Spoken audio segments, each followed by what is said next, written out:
Hello and welcome to the Libertarianism.uk podcast again with me, your host, Andy Duncan. Today's guest is an amazing guest, Ron Paul's right hand for many years, especially in 2012. Remember that? Wasn't that amazing?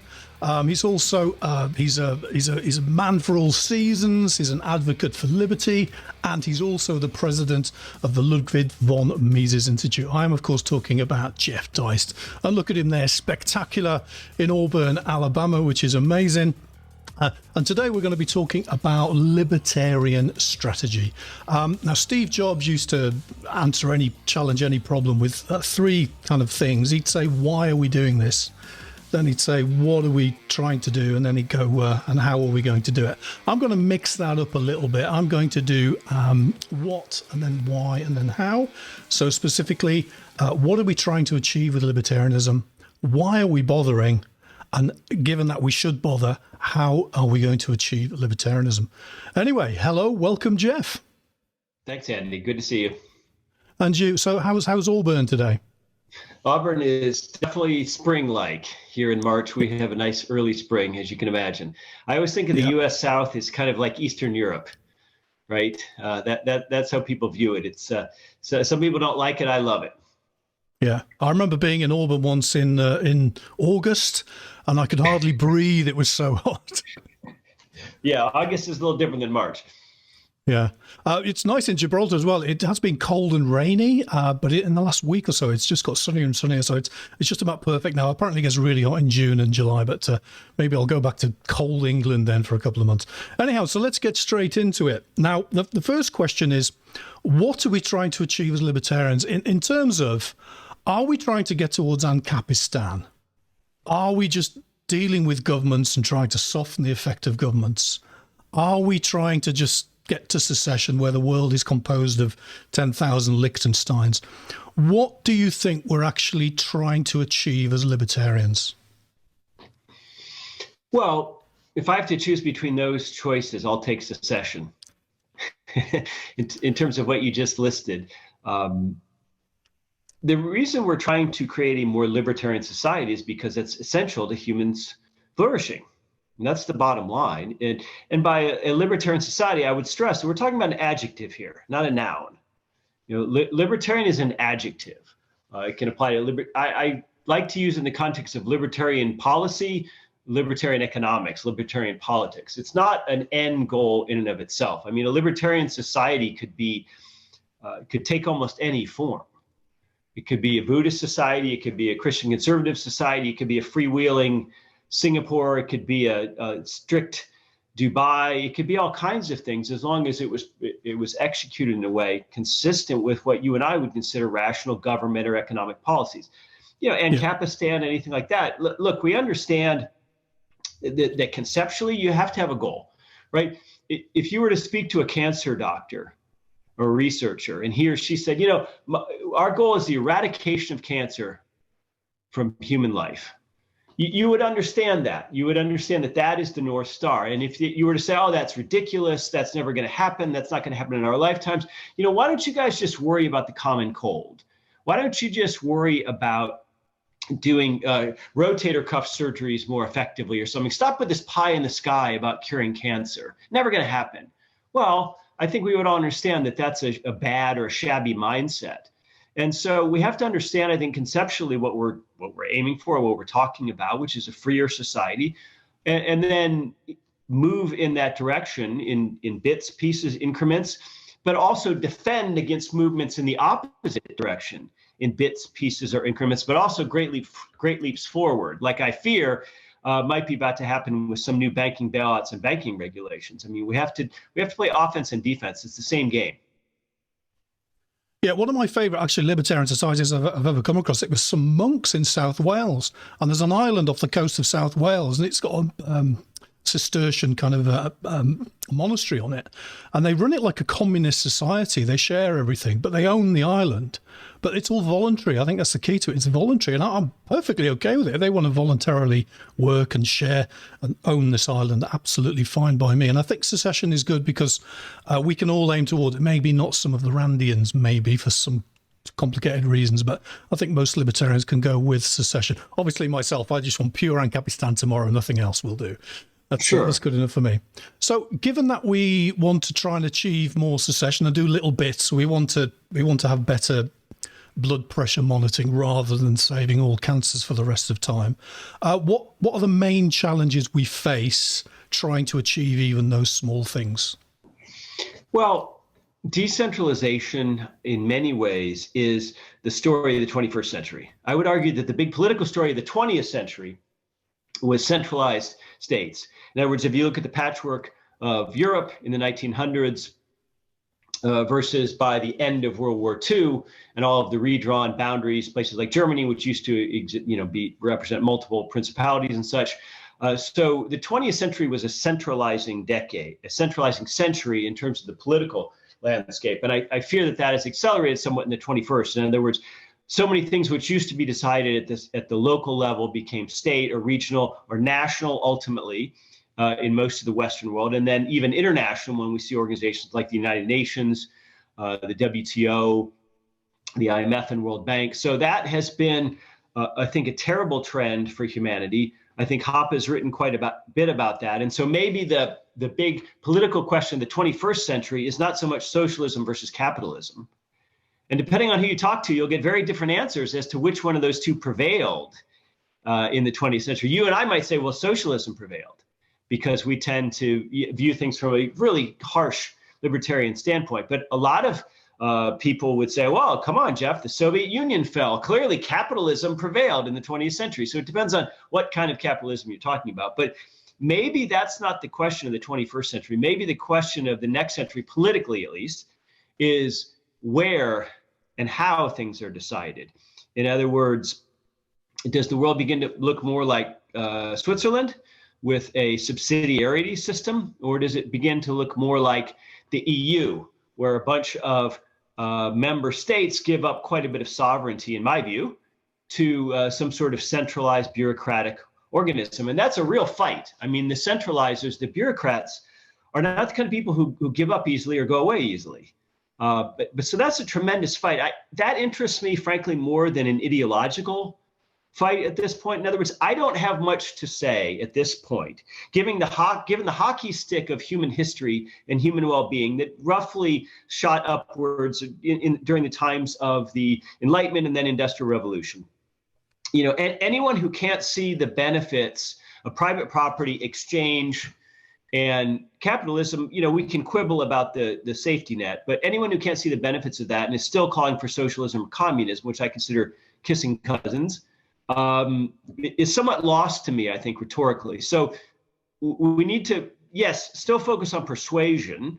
That's still a big goal, especially with younger people, because younger people are not yet fully formed. It's a lot more difficult with someone who's 50, let's say, who's had a certain worldview or perspective all their lives to change them. So persuasion is still important, but I really think separation ought to be our rallying cry for the 21st century, because the bottom line here is there are vast swaths of the Western people who simply don't agree with us, who simply view the nature of the state, human nature, the fundamental metaphysical reality of the world in which we live. They see it very, very differently. And given our limited resources, our limited time, a finite amount of energy, I think we are better served looking into ways to try to begin to separate ourselves. And there are great examples coming out of the former Soviet Union. There are great examples coming out of the former Yugoslavia. Now, unfortunately, thanks to Bill Clinton, that required some violence.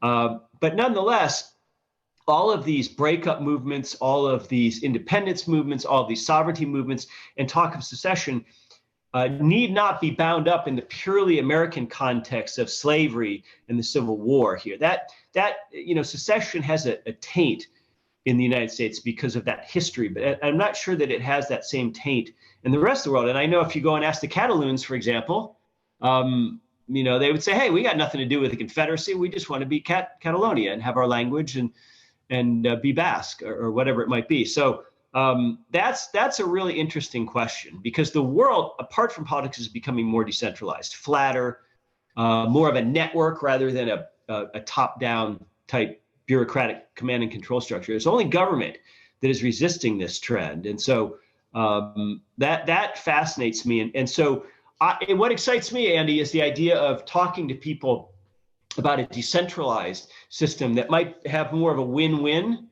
element to it with, let's say, left progressives, as opposed to trying to browbeat them with my radical Hoppe and Rothbard when they just really aren't interested. Yeah, you mentioned Switzerland now. I'm thinking of the town of Davos, where they have the WEF. And they're trying to centralize everything under their control. Now, socialist puppets and the states that control them have a central goal of achieving a global state. Do you think then, given what you just said, that we have the WEF on the run? Are we decentralizing more than they would like us to? Boy, that's a good question. I think there's some pretty strong centrifugal force out there. I think elites have been challenged by the events of the last 10 years in ways that might have shocked them if they had known that 10 years ago. In other words, Brexit was a shock to the system. I think Hillary Clinton losing to Donald Trump was a shock to the system. Oh, such a great night, though. I think some of the politicians who have been elected in Europe on nationalist platforms are a shock to the system. I think some of the breakaway movements are a shock to the system. In other words, it's a little odd that Western leaders will sing the praises of like Taiwanese independence or Tibetan independence. China is the big bad monster, yeah. Right? And we need to save these people from this terrible monster. But then when you start talking about letting the Catalans leave Spain, and all of a sudden, oh, that's a terrible thing. So there's a lot of hypocrisy there. But it sure feels to me like now that the 20th century is over, elites have been exposed. They've been exposed during COVID. They've been exposed by these banking crises. I mean, look, the people that we trusted to run everything, they all go to the same schools. They're all in the same circles. They're all transnational. None of them view their home country of birth as any particular importance. They all go to Cambridge. They all go to Oxford and Wharton and Harvard and Yale, and they all go to the London School of Economics. It doesn't matter if they're born in India or wherever. So these people have screwed everything up. I mean, they screwed up education. They screwed up banking and money. They screwed up medicine royally. They screwed up social cohesion and race relations. And God knows that Western leaders have screwed up foreign policy and diplomacy. I mean, my goodness, we broke the Middle East. We broke Iraq. Afghanistan is reverting into whatever it was before. We still have Iran and China. We're still saber rattling towards them. We have Putin, lashing out like a caged animal and invading Ukraine, at least in my view anyway, in large part because of our own NATO incursions against him or threats against him. So it's not like elites have been successful here.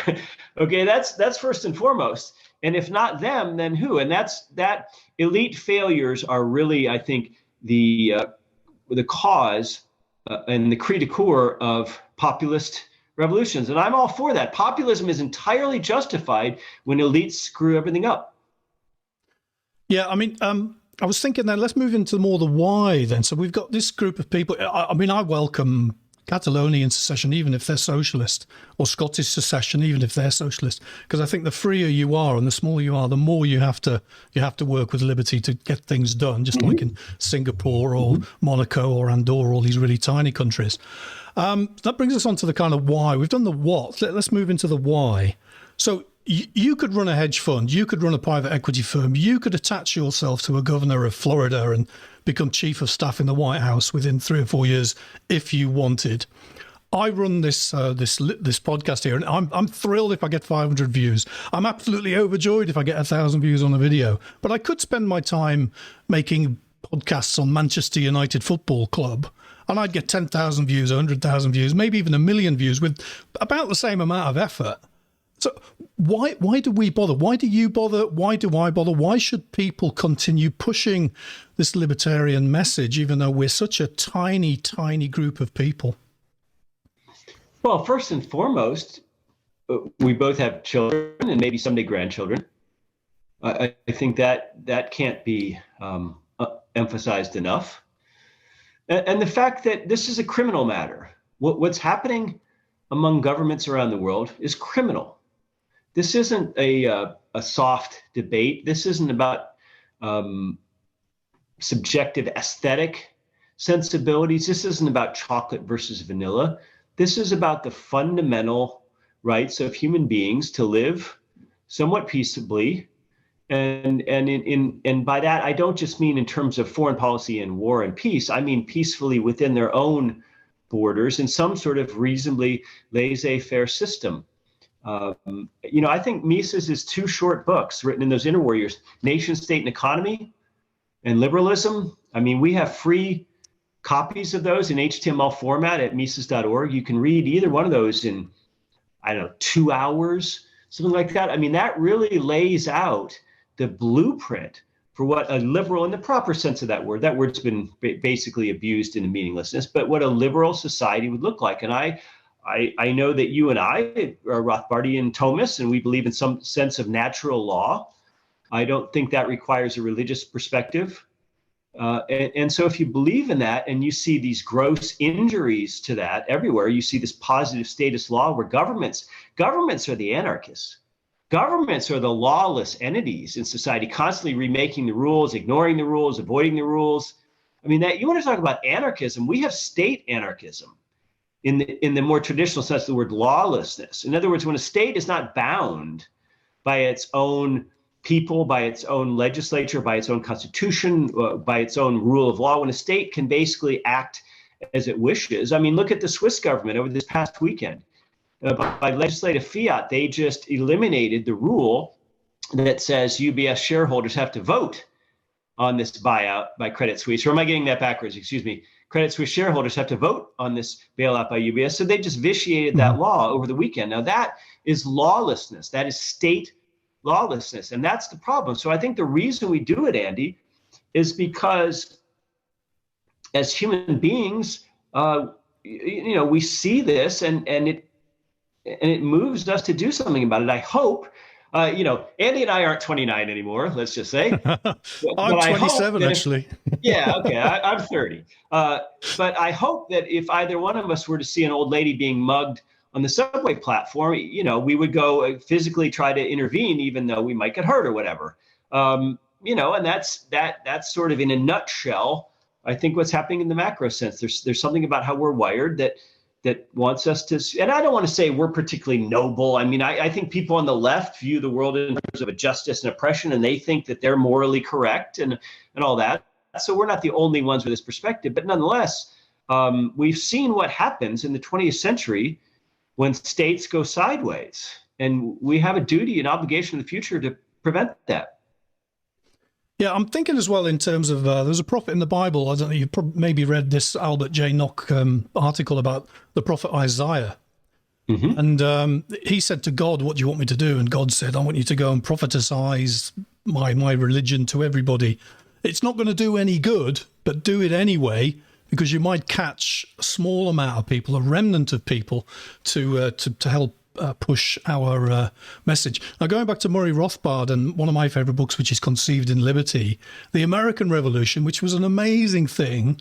Most of us have this idea that everyone in the United States or everyone in the American colonies was for the revolution and against the British. But if you read Conceived in Liberty, it's actually only a minority of people who are dead for it. Many people, up to 50-60% of the people wanted to stay British, and maybe a few percentage were ambivalent either way. But this remnant of people, this few percent of hardcore revolutionaries, got their way and created the United States, which is brilliant. Is that what we need to do as well? Do we need to just go for a remnant, a thinking group of people who can effectuate change, rather than trying to persuade 99% of people to become libertarians? Yes, I think the remnant is an excellent and apt description of what we ought to be aiming for. You have to understand, most people just want to live their lives peaceably. If you happen to be fortunate enough to be in the West, where your day-to-day subsistence is not at issue, people care about their job, they care about their mortgage, they care about their family, their kids, whatever it might be, these sort of mundane day-to-day things. Most people don't want to spend their lives exercised by ideology or politics. The flip side is that most people will go along, right? Most people will go along with the dominant trends of the day, especially in this terrible culture we have now, where you risk losing your job, you risk losing your friends, your income, your social standing.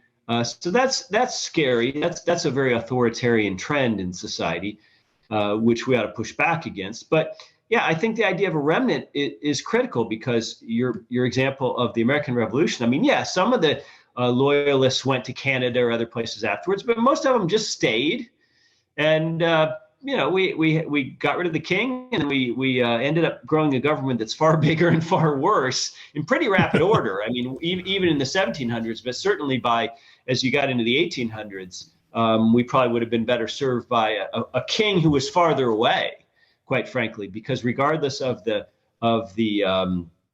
laws themselves, the question, enforcement was much more difficult back then. It was a bigger world. So I do think we need a remnant. We also need to understand that the seeds you plant today may not flower for many, many years. There are certainly people who believe, and I apologize for this U.S. context, but there are certainly people who believe that Barry Goldwater's disastrous presidential run, I mean, he was just defeated overwhelmingly in '64, nonetheless paved the way for Ronald Reagan to win in 1980. And I think there's probably something to that. There are people who argue that what Ross Perot and Pat Buchanan were doing in the early 1990s actually planted the seeds for Donald Trump to become president in 2008. Now, we can say, not very much good and much bad came out of both the Reagan and Trump presidencies. That's fine.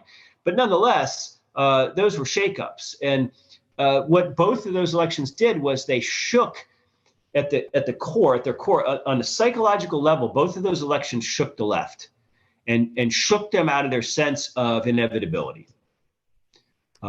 Progressives believe in a deterministic arc, kind of like the Whig theory of history. Everything's getting better. Everything's going a certain direction. Obviously, Hillary Clinton will be the first female president. Obviously, she will handily beat this weird orange TV apprentice guy. And that didn't happen. Look how flat-footed the British media were with respect to Brexit. I mean, they didn't know anyone who was for it. They did, they were so deluded about the reality on the ground and the unhappiness on the ground. I mean, in '68, when Richard Nixon won the presidency, there were whole cadres of media people who couldn't believe it. They said, I don't know a single person who voted for him because they were so much in their bubble. And social media and the digital age, actually, I hate to say this, but it puts us more in bubbles, not less, because we can consume just exactly what we want on a very niche level and ignore everything else. So I think I think this remnant has a real opportunity here to plant some seeds today. And I mean, wouldn't you feel better on your deathbed if you had some inkling that 50 years later, your son would be a happy old man? I'd be happy if the British government actually tried to go through with Brexit. It took us, I had to vote about 6 times for various general elections and Brexit itself and various other things before they finally got to Brexit. But the whole establishment now in the UK is trying to basically stick spanners in the works and trying to slow the whole thing down. So we were aiming at a Singapore of the North, and now we've kind of got an EU light. They copy every single regulation. The bureaucracy is now worse than it was before. But yes, I would be happy if we're all going to die eventually. I would be happy if we did live in a freer world. And I'll do I haven't been very good in the last few years because I was trying to run a startup business, but I'll be happy if we do have a freer world in the future. Speaking of Governor DeSantis and speaking of Donald Trump and so on, we've done a lot of the how we achieve things, which is through secession and trying to push for secession wherever we are. Do you think it's worth collaborating with government groups in order to push libertarianism, such as you allying yourself with a governor, or libertarians allying themselves with a governor in the United States to get into office to then bring more freedom to the United States? Should we collaborate with established political groups to get more freedom? It's a very, very tough question, because so often we see that these candidates or politicians or groups become horribly compromised later, sometimes sooner.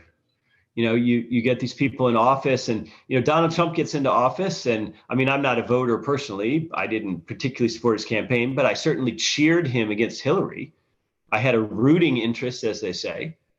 But then he starts surrounding himself with Michael Bolton and his daughter and Jared Kushner, and I mean, the whole thing just went to pot. So it's very tough for those of us who are against politics, who don't want politics to be the central organizing principle in society.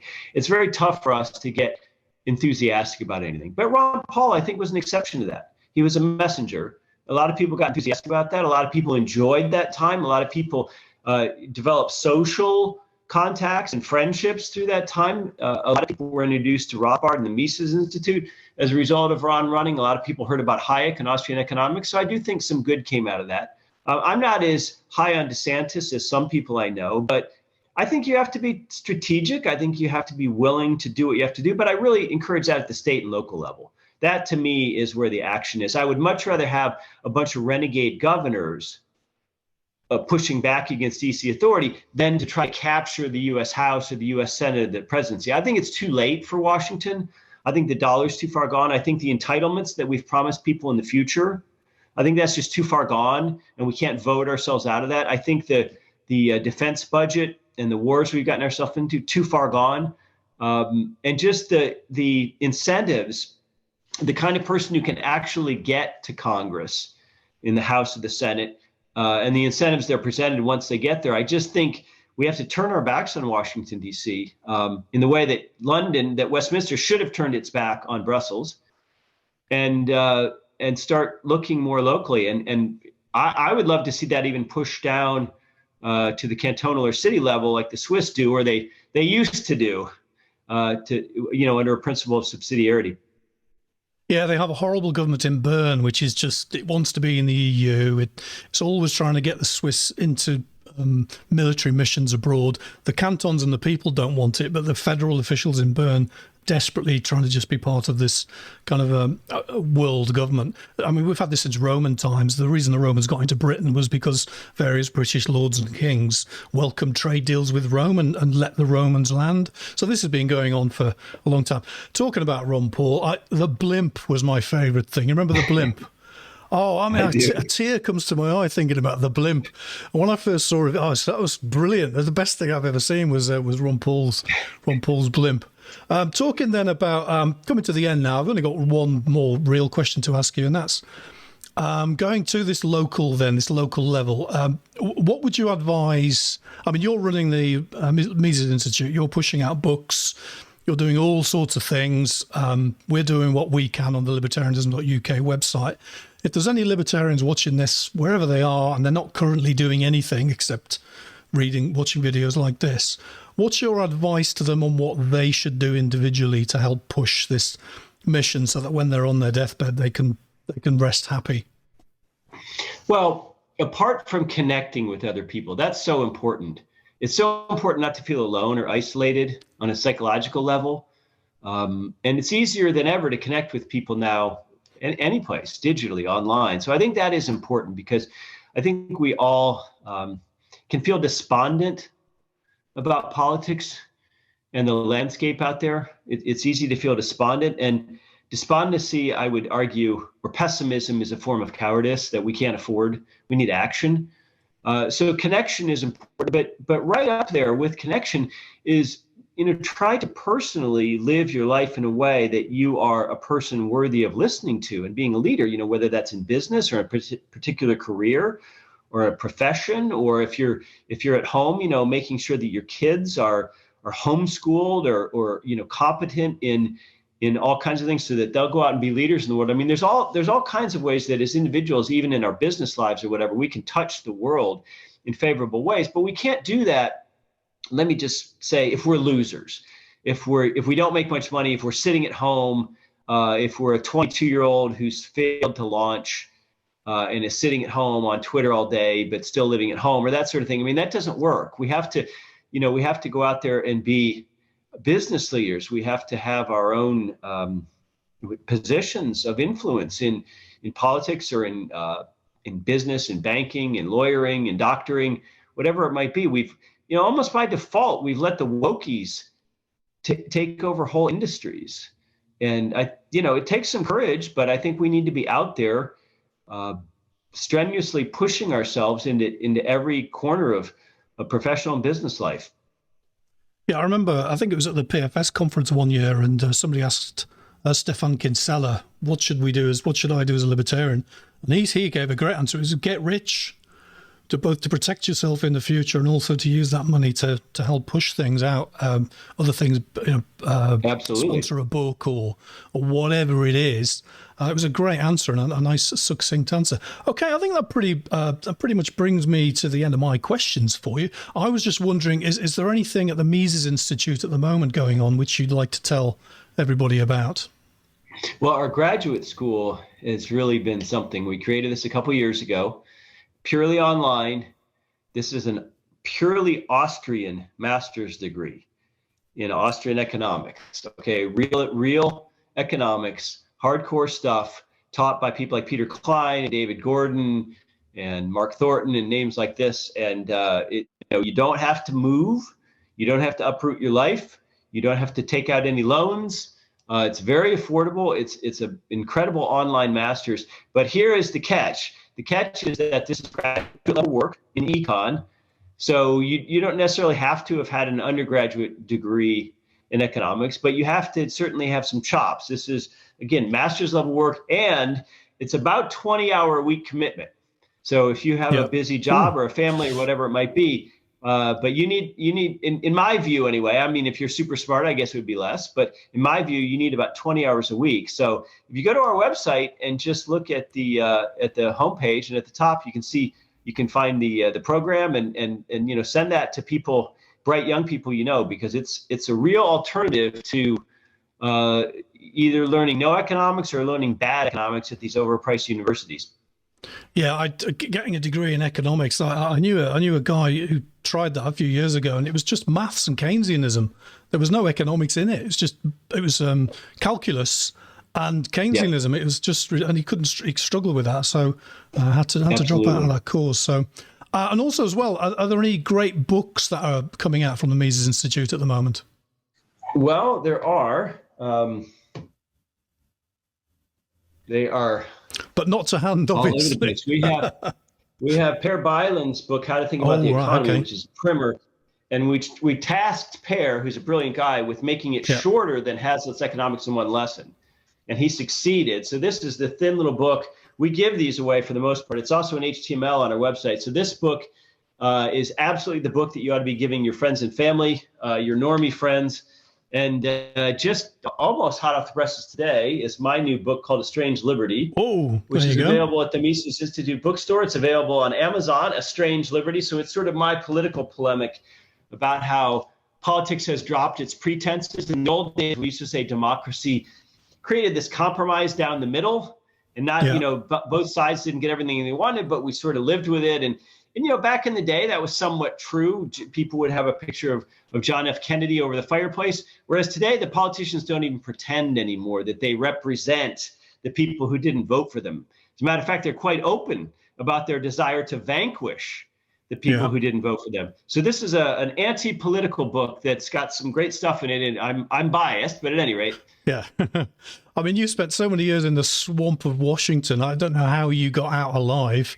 Well done for getting out alive, but I'm sure that's a fascinating book. And I'll try to get Per Byland onto this show as well to talk about his book at some point as well, to try and push it a little bit.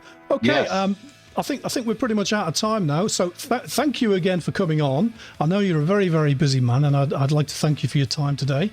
Anyone who's watching this, if you've got this far, brilliant, well done. If you have got this far, if you could like, share and subscribe and share this video or podcast down as many social media channels as you can, that would be absolutely fantastic to help us spread the message to the remnant. That would be brilliant. Next week, we're going to be speaking to Michael McKay, a Lou Rockwell author. We're going to be talking about navigating your life with Austrian economics. And the following week, we're going to be talking to the everyday samurai about how to use your body and mind to achieve liberty in your life. Anyway, just remains for me to say again, thank you very much, Jeff, and see you later. Thanks, Andy. Great seeing you.